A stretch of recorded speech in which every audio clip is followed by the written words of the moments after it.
You're listening to Clearview Today with Dr. Abadan Shah, the daily show that engages mind and heart for the gospel of Jesus Christ.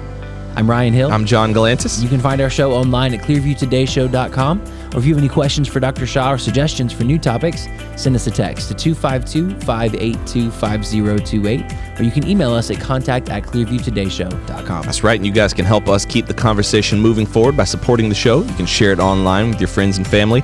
Leave us a good 5-star review on iTunes or Spotify, anywhere you get your podcasting content from. We're going to leave a couple of links right there in the description, so you can do just that. Ryan, happy Tuesday, my friend. Happy Tuesday. Yesterday's episode, I think, was a highlight for me, definitely. Yeah. Yesterday's episode, we had Mike Huckabee on the show. One of the highlights of my very, very short radio career.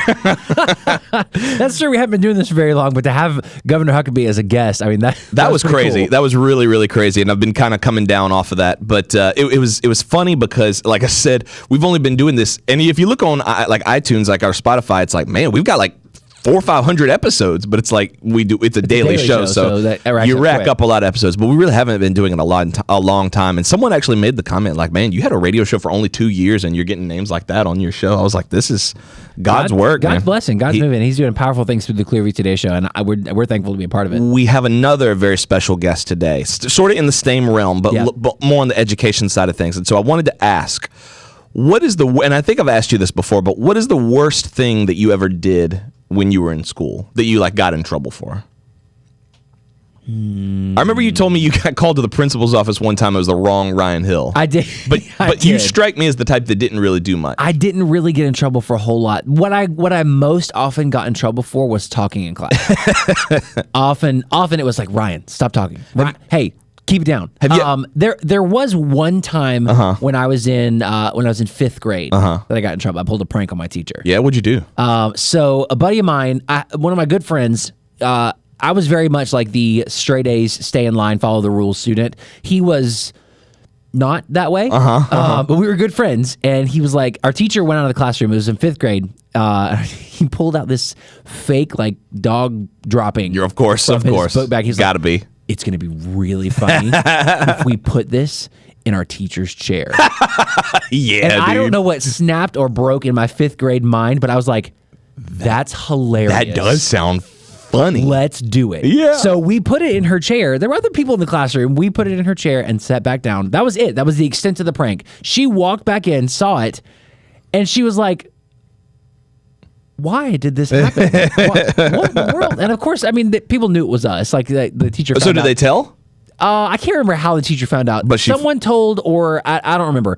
But she found out that it was the two of us, and she looked at me. She was like, "I'm really surprised at you. I'm really surprised." Oh, that you were I know part of that this." was. And I was like, "That was like a dagger to the heart." I wish I was dead. Yeah. I wish I was just. I would like to pass away now, please. That was the only prank that I pulled on a teacher. But other than that, it was just getting in trouble for talking. Yeah. Have you ever heard of this thing called the devious lick? No. So I don't know why it's called that, but we did it when I was in school, but it wasn't called that. It was just called stealing. So basically, you basically It's called stealing. You basically go into a bathroom. You can do it at school or in public, and you just steal stuff. So you just take the soap dispenser. You just take the soap dispensers off the wall. That's called the devious lick. I don't know why, but look it up. It's got its own Wikipedia page. It's like an actual confirmed. This is a thing. It's not just like that's just theft. Yeah, it's just stealing. It's just stealing. Or you would take all the toilet paper and throw it away. Or you would just take the soap dispenser off the wall and leave with it. I don't. That is a foreign concept. I don't know, but it's called never heard of that. It's called the devious lick. I've heard of robbery. But Yeah, no, we didn't know that at the time. We didn't know that back when we were in school. But we would take toilet paper and we would put it under the sink and throw it up on the ceiling and it would stick. We would do stuff like that. I never got in trouble for it. The only thing I really got in trouble for was, I got in trouble for some things, but there was an art teacher who we had to sculpt. We could sculpt things. Yeah. And another student in another class had sculpted this cat. And I don't know what came over me, but I was just like, I want to smash that cat. And he was like, at the end of the semester, after I've graded it, you can smash it. The teacher. I was like, okay, cool, no problem. So last day comes. I don't know this, but he still hasn't graded it. So I remember his promise to me. It's my time to shine. It's my time to shine. So I'll go up don't speak to anyone. I just go up, take the cat, take it outside to the little patio, and smash it all over the ground. And shout out to Mr. Garrison. He comes in and is like, I hadn't graded that. And I was like, oh, why? Why not? It's the last day of school. You still haven't submitted no grades? I got in a little bit of trouble for that. And the guy got a free 100, so. I mean, I guess it worked out for the other kid. Yeah, he got 100. I mean, what else could he do? Shout out to Mr. Garrison. Shout out to Mr. Garrison. Sorry I smashed your cat. Write in and let us know what is is it the worst thing, the most interesting thing that you got in trouble for? Yeah, just the most interesting thing. What do you remember getting in trouble for in school? Write in and let us know, you bunch of troublemakers. 252-582-5028. Or you can visit us online at clearviewtodayshow.com. We'll be right back. Hello, Clearview family. I'm Nicole. And I'm David. And we want to talk to you today about the Clearview app. You know, there are so many churches out there that put their sermons on YouTube and their announcements on Facebook and their prayer list on Periscope. I didn't even know Periscope was still functional. Oh, it's not. And that's why nobody can find their church's prayer list and nobody's prayers be getting answered.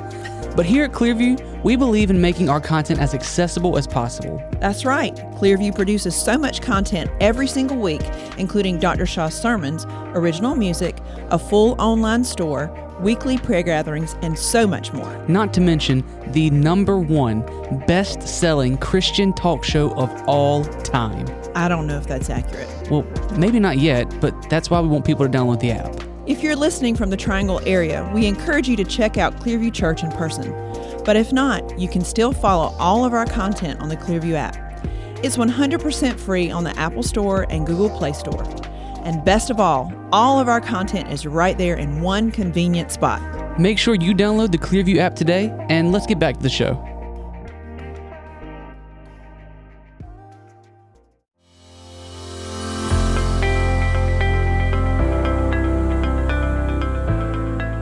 Welcome back to Clearview Today with Dr. Abadan Shah, the daily show that engages mind and heart for the gospel of Jesus Christ. You can visit us online at clearviewtodayshow.com, or if you have any questions or suggestions for new topics, send us a text to 252-582-5028. That's right, and we are here once again in the Clearview Today studio with Dr. Abadan Shah, who's a PhD in New Testament textual criticism, professor at Carolina University, author, full-time pastor, and the host of today's show, back again with a very special guest. That's right. 2 days in a row. Crazy how it works out. Let me get a drum roll, please. You want to do it on the drum roll? I can do it on the drum roll. This is Superintendent of Public Instruction, Michele Morrow. There it is. Very nice to have you on the show. Very excited to have you. Very. The applause lasts forever. I apologize. It's one of the sound effects we got, but conveniently studio audience located right in. Not that you don't deserve little it. Box. It's so good to have you on the show. Thank you. And that's really prophetic because I'm the candidate for superintendent of public We're just going to go ahead and speak. We're just going to go ahead and claim it like it's going to happen. That's right. You know, I actually I went through public school my entire life, and there was a lot of times where I was doing some things I ought not to have been doing.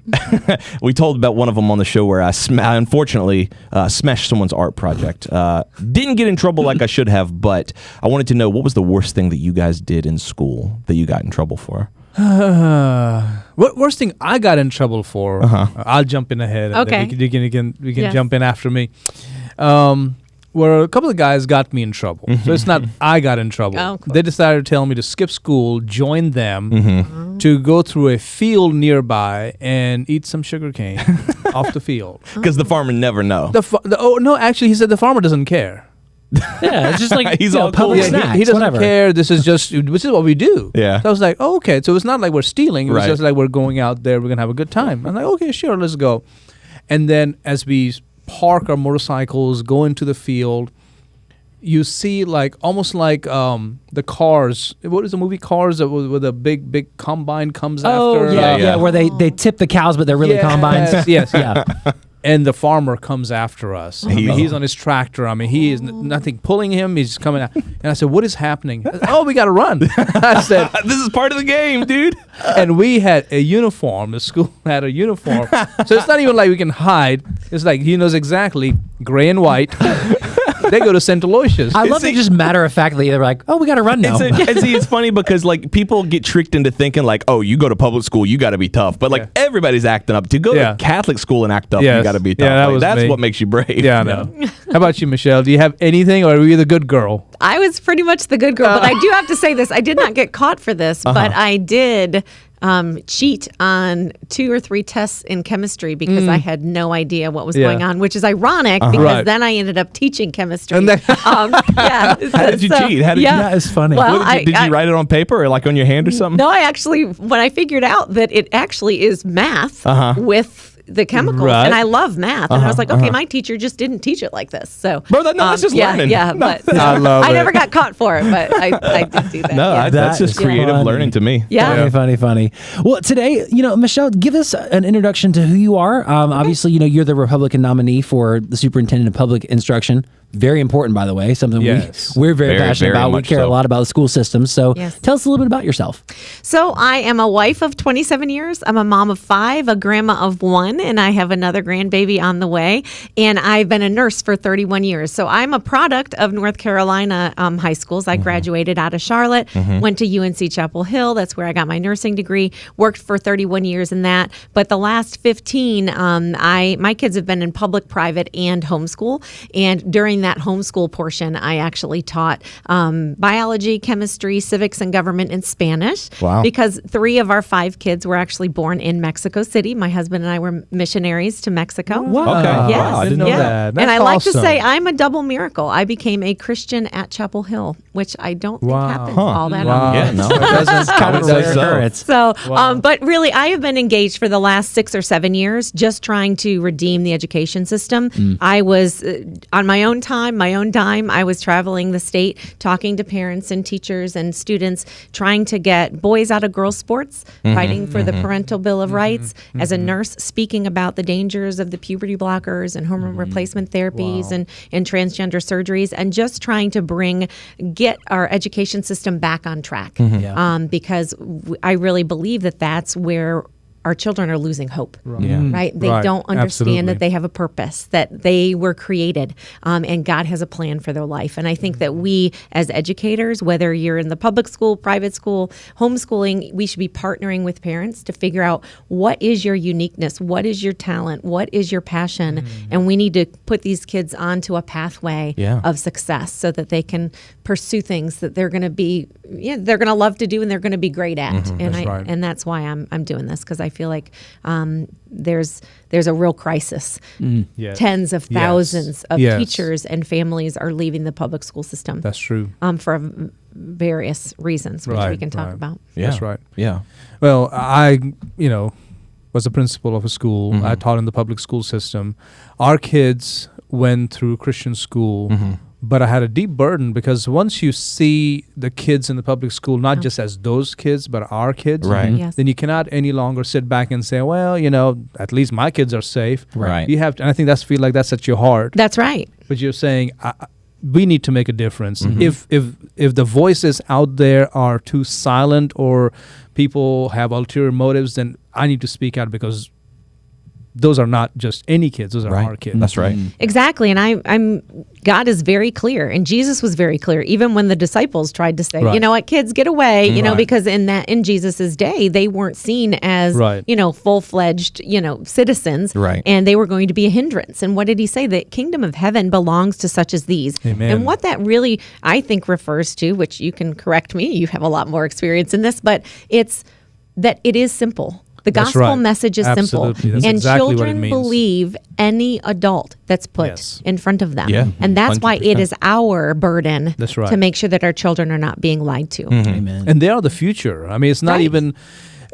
what future are we creating for them? What are we subjecting them to? And the things you mentioned just a few moments ago, to subject our kids to that dilemma of deciding whether or not they're male or female, or subjecting our girls to sports in which their brains are being beaten out, because Right. it's just a few years ago this was unthinkable, but now Yeah.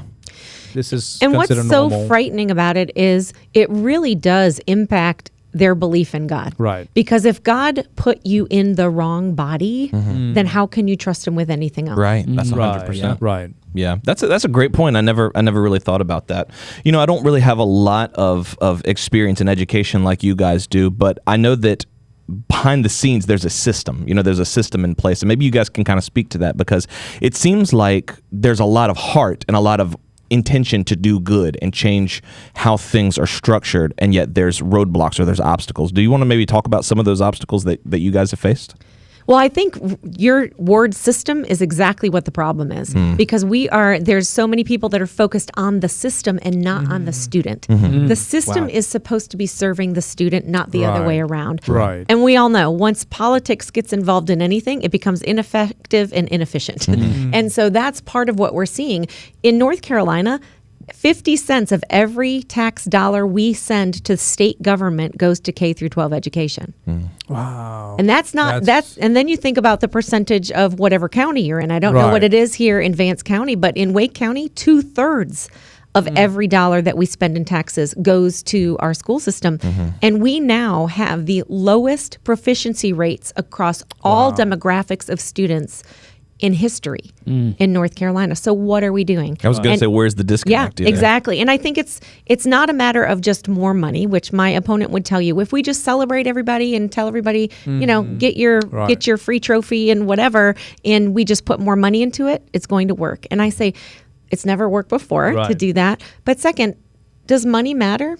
Absolutely. Of course it does, yeah. But what matters more is how we spend it. That's right. And we need to focus first on student needs, on classroom, on boots on the ground staff. We have so much administrative bloat. We have so much bureaucracy. There's so many programs that we're funding and have been funding for 10, 15 years. And they don't show any improvement in our kids academically or character-wise or in career preparedness. So that's really why I'm running. Yeah. And it's been happening for quite some time, but I think it has accelerated the lack of our students being proficient to stand. Can they stand shoulder to shoulder with kids from other parts of the world? They Maybe can't. some countries, but the more advancing countries, no. And it's sad. It is. Because there is no reason in 2024 why any student in the state of North Carolina should not be getting an excellent education. That's right. It's kind of funny, and I don't know what year No Child Left Behind was actually established, but I was born in '92, and so I think I started school in like '95 onwards, and I remember my parents talking about this distinct shift between kids being pushed to learn and kids being pushed to pass. Yes. And I don't know. I'm thinking now, like 30-something years later, we're seeing the negative repercussions of that. Yes, and I think the difference is creating critical thinkers and creating conformists. Yeah. And that really is what we have right now, right? And we're creating also an issue of insecurity because our young people know that they don't know what they should know. Right? Wow. Yeah. And, I'd say that. And that's when you're seeing that even when we're seeing on the college campuses, Yeah. right? That they're participating in things like, the Free Palestine movement and these things. And when you go to ask them a question, they don't know anything about which river, which sea. Yes, and they don't know the history. From the river, that's the one. That's right. Yeah. And but I think to that point, they want to be a part of something that has meaning. They want to be a part of something that seems like it's for the good. Right. And so we need to tap into that with what really is good, right? And what really is purposeful. It's kind of funny you mentioned that, like not knowing what you should know. I remember very distinctly when I graduated high school and I started working. I got a 1099 in the mail, and I remember I was like, I don't know what this is, and I put it away. And people started calling. My mom came to me and was like, "Did you get this form?" I was like, "Oh yeah, I don't know what that is." She was like, "Son, you have to pay your taxes," and I was like, "How do I do know that?" what that is. Right. And she was floored. She was like, "Well, I guess I never taught you. You didn't learn it in school." Right. But I remember being like, "I don't know what that is," so I'm just gonna.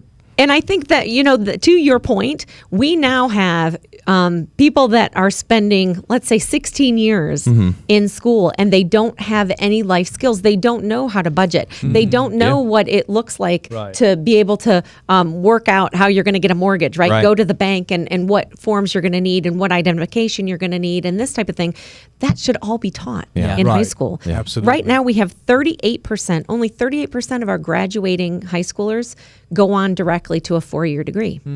How are we preparing the other 62% to be able to just walk into a career where they can be financially independent? They can, if they want to, stay in the same town where they were born and raised, raise the next generation.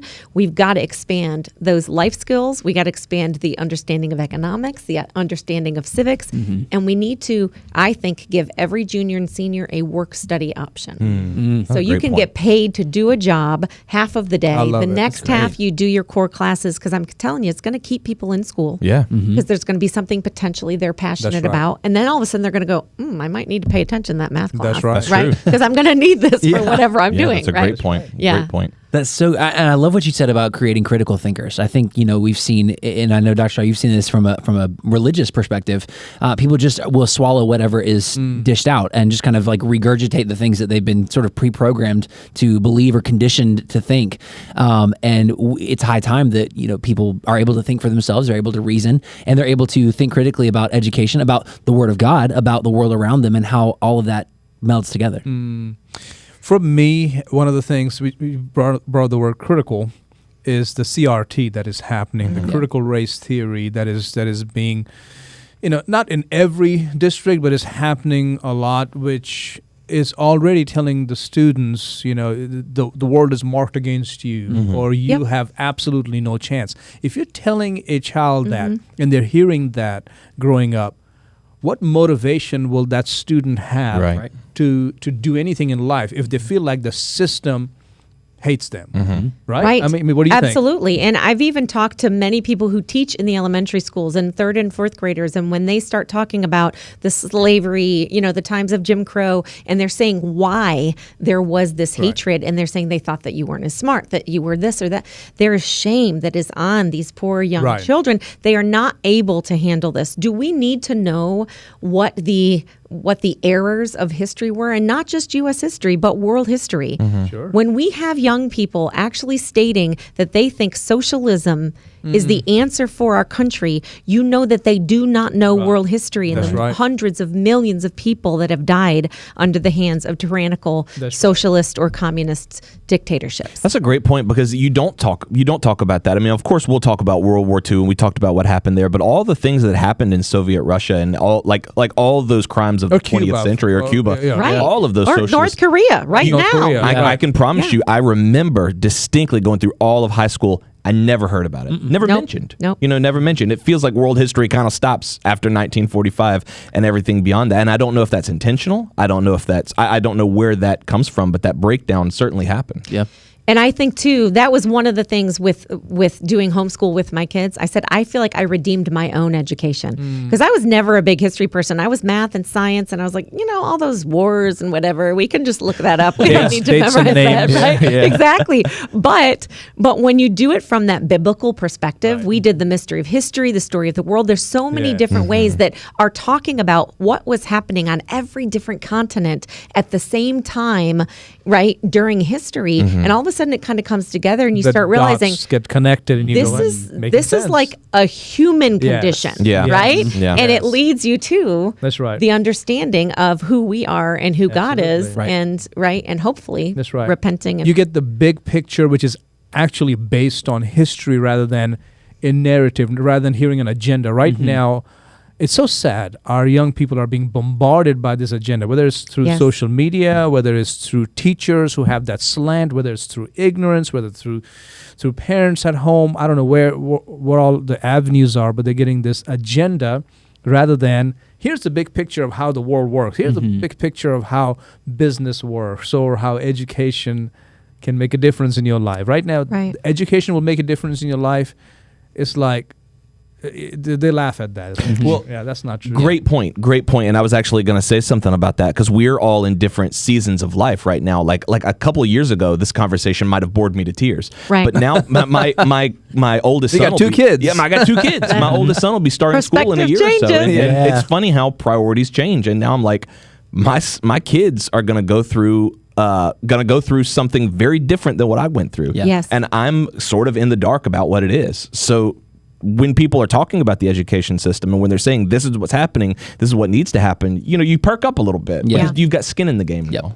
And it's interesting because I hear it on the other end where people say, well, my kids are already out of school. I'm paying for my grandkids to go to private school. It's going to be fine. But I say these are the future leaders, the future entrepreneurs, the future business owners, the future civil servants. And if they don't understand history, if they don't appreciate the incredible blessing and responsibility it is to be a citizen in the United States of America, then we're toast. Yeah. Yes. Right? And that's I'm talking to business owners, and it's like, we get kids in here, they don't know how to count change. They don't know how to fill out a form. Oh, really? And yes. And I had someone say, I've had 2 people say that they have had people come with master's degrees to come and do an interview for a job, and their parents came with them. Wow. And this is the interesting thing. I don't doubt it. We're holding this screen and we think that we have friends and we think that we are socially, up to snuff, and yet we can't have a face-to-face conversation with someone. Wow. And that's what we're doing and that's one of the things I want to do too as superintendent. We've got to take the screens out in front of our kids' faces, especially that kindergarten through 5th grade. 100%. There is no reason for this. They need fine motor skills. They need to be able to read people's facial expressions, their body language, and start recognizing how their words, how their actions are impacting somebody else. You can't just randomly teach someone empathy. You have to experience compassion and empathy. You can't do it on a screen, and you can't just tell everybody, we now have 85 different, types of people, and this is how you're going to treat all of them, right? And keep that all in your little mind. We need to tell our children, this is how you treat one another, and it's with respect, and it's kind, and you help one another, and you do your best work, and you're honest. And those are character traits that no one, regardless of what your race, religion, or creed, is Great point. going to disagree with. And Absolutely. That's what we need to pursue. So true. That's something that is on our hearts. Here at Clearview, we do a lot with the school systems, working with our elementary school that's right down the road, working with high school students, and we've certainly seen that students are just they're hungering for that purpose. They're hungering for, someone to take them and say, hey, you matter. You are important, and you are not just some name on a class roster. You're not just a number in a system. You are the future of our civilization. That's right. So we have to, as believers, we have to start taking a more serious role in students' lives. Yeah. And I'm so excited to hear that your church is so engaged, because that's one of the things that I've been saying is we have got to get other entities involved into our public school system, so it does become the entire community is helping our children to be successful. That's a great point. That's a great point. Because I remember graduating high school, I'm a product of public school all the way, like K through 12. And I remember graduating and being like, I'm never looking back. I'm out of here. I'm gone. And it's kind of funny because I had to be taught how to think critically. I had to be taught how to care, because I didn't learn it in school. And it was only through, coming and working for Dr. Shah and then meeting people like you as well who actually care about the kids in the community. I had to almost relearn that or learn it for the first time, really. And so I love conversations like this where you can tell there's a genuine heart for change. There's a genuine desire to see other people, especially other people's kids, do well. And it's not uncommon. It is typical when young people are in that, teenage years, you kind of live in a bubble. You think that the whole world's watching you. You think it's not wrong to really not be thinking of other people. That's why you have to specifically have those. That's why churches usually have, outreaches and mission trips. Really, you learn so much more about yourself than you are impacting, the kingdom. Definitely we can have an impact on the kingdom for God, but it really does impact our appreciation for where we are and the understanding that we are here and we're called for a purpose. And it's not just our own kingdom purposes and trying to build up our, our life the way we want it to be. We've been sent out as soldiers and salt and light. Yeah, absolutely. Salt and light. Yes, to a very dark world. And I tell people, we can get everyone elected and we can have all of the best laws and we can have, but the reality is souls are still going to hell. That's right. Right? And so we need to understand that is what God's call is. It's for us to reach into the places where people have the deepest need and recognizing that need is for a relationship with your maker. That's right. And that's right. Yeah. Amen. Ultimately. Well, with parents, I know as Public School Foundation Board President, I talk to parents in the community, and it's you can see the sense of defeat in them because they want to see a difference. And our superintendent here is trying, but it's tough. It's tough because there's a culture, there's a mindset, and you go, parents are hoping something will change, and our prayer is that God will give you the victory. Thank in this you. election. Yeah. Thank you. I hope so too, because I have a lot of hope. I think that we can make this public school system be the absolute best option for everybody, right? Because I believe in free market enterprise, that when you have healthy competition, right, the best product, you get the best product at the best price. Absolutely. Right. And That's we've right. got to start engaging those parents. I think there's a generation of young parents who have been told that it's the government's job to raise your child. Right. Yeah. And that's where I think that the church has done a disservice to parents I agree. in actually helping them to equip their young people to live in a world, like you just mentioned, that is very different than the world that we lived in. Yeah. We are salmon swimming upstream, Right. and we need the muscles to be able to fight against that flow that is everything negative. That's right. Absolutely. Well, we commend you, and I know it takes a lot of courage. I'm sure your family knows how much you have to sacrifice, and they're sacrificing too. They are. This is Yeah. a lot. It This is. is a lot. But I truly believe that you're doing this because you truly care. I do. Yes. You know? Well, and my identity is not in being the superintendent. Right. All right. I could do a lot of things, and I will. I'll continue to serve whatever the outcome is. But I truly believe that that we are not helping our children to reach their fullest potential. And that is sad to me, because I think children are filled with potential, and they want to please and they want to learn. And if we're squashing that with burdens on them before their little shoulders are able to handle it, I'd like to get that out of the way and just allow them to enjoy the process of school. I love school. Amen. Amen. Well, if you never got in trouble, that makes sense. I'd have loved it more too. That's awesome. Well, thank you so much, Michele, for being on our show today. We are praying for you as we head toward elections, praying that God gives you the victory. Amen. Thank you. Absolutely. Make sure you guys go out there and vote. So important that we go out and vote biblical values. Believers, go register to vote. If you haven't done so already, find a place, register to vote, and make sure you're there to vote and vote biblical values. That's how we make a difference in our community. If you enjoyed today's episode, write in and let us know, 252-582-5028, or you can visit us online at clearviewtodayshow.com. Don't forget, you can partner with us financially on that same website. Scroll to the bottom, click that donate button, and let us know it's coming from our Clearview Today Show family. That's right. Michele, anything you want to plug before we leave? Yes, if anybody wants to find out more about where I stand and how they can potentially help to get me over the line, they can go to my website, which is Morrow, 4nc.com. That's MORROW, 4nc.com. Amen. Awesome. Make sure you guys check it out. Lots of great content coming your way the rest of this week. Make sure you tune in. We love you guys. We'll see you tomorrow on Clearview Today.